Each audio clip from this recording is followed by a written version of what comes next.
Hey everyone, so you're asking for more videos instead of me writing motivational stuff and whatever, so let's do this. So I'm gonna try to get a video or two out every week, mostly about stuff that's coming my way. And so this week, it's Friday, but we've gotten 3 calls on 3 new clients who are thinking about starting their own business. And a lot of people are becoming entrepreneurs these days and they don't know how to set up. So I'm going to give you a quick rundown, right? Just a couple minute videos, otherwise you're going to turn this thing off after a couple minutes. But so you're starting a business. So if you start a business and somebody hands you a check, what do? Well, they can hand you a check in your own name, and you become what's called a sole proprietor. You're going to put that money in a separate checking account because you don't want to commingle your business with your personal stuff. And that's it. And if you want to call yourself something different, now you got to go get a fictitious business name with the county in which you live, so you can get a filing so you can go to the bank and open up a bank account with another name. Now, what happens if there's another person involved in your business? Well, you can't have a sole proprietorship, sole being one, you can now have a partnership. And so now you are a partner, but as a partner, you can do several things as well. You can also set up as a corporation, an S Corp, or an LLC. But you can also set up as individuals on all of these except for being a partner.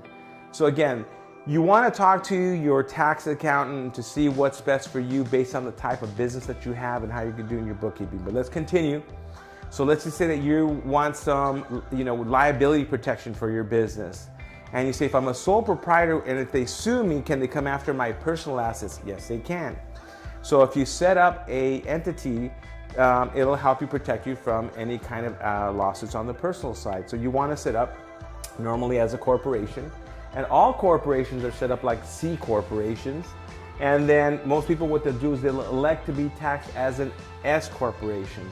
Now, partnerships, S corps, and LLCs, they call them pass-through entities, meaning that the tax returns are used to report your business income, your expenses, and any profits or losses will pass through to your personal tax return.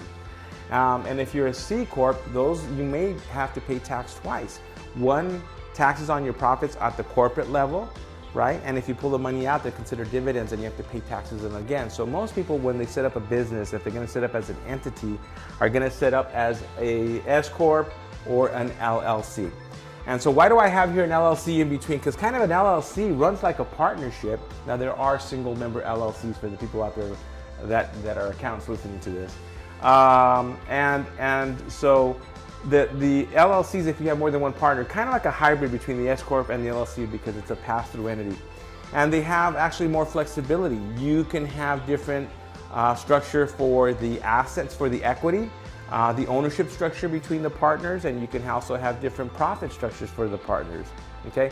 So really quick, these are kind of your main choices of what you're gonna do. If you start a business by yourself, you're gonna set up as a sole proprietor. If you got a partner, it's a partnership. And again, if you're on your own, you can also set up as a corporation. Nobody's gonna know that it's just you. And if you have any questions, leave me the questions here on Facebook and I guess on Instagram and wherever my son Eddie's posting it on social media. Talk to you next time.